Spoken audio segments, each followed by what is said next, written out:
This is Gene Key, Skyserve, Texas News.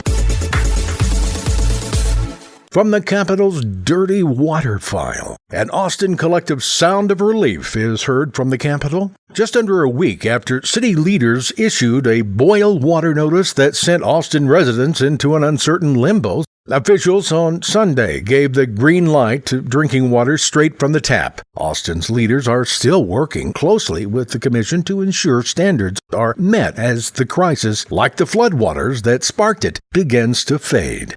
From the Texas political file, for all the sharp differences in their U.S. Senate race, both Ted Cruz and Beto O'Rourke are sharing some common ground with days to go. Both see promise for the campaigns in massive early voting turnout. As of Friday, more Texans had voted early in the 30 counties where most registered voters live than they had for the entire 2 weeks early vote period during the last midterm election in 2014. Several large counties are on track to surpass early voting turnout during the 2012 presidential election. Campaigning Saturday in two of the state's most significant metropolitan areas, Cruz and O'Rourke were brimming with optimism as they discussed the numbers. As the days to election count down to finality, the measure of voters increase.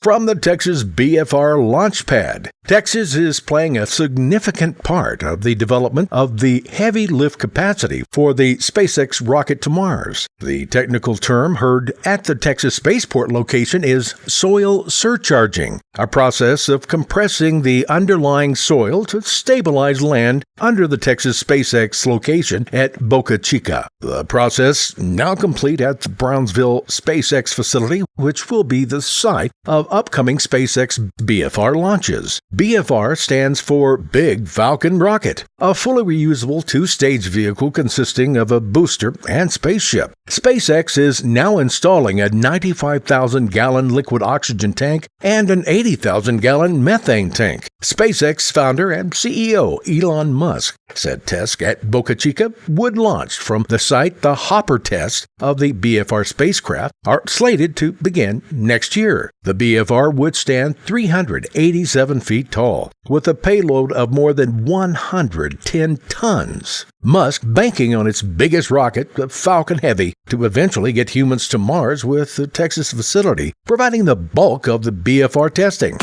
This is Gene Key reminding you to visit us on YouTube, Facebook, or Tumblr at Skyserve News Service.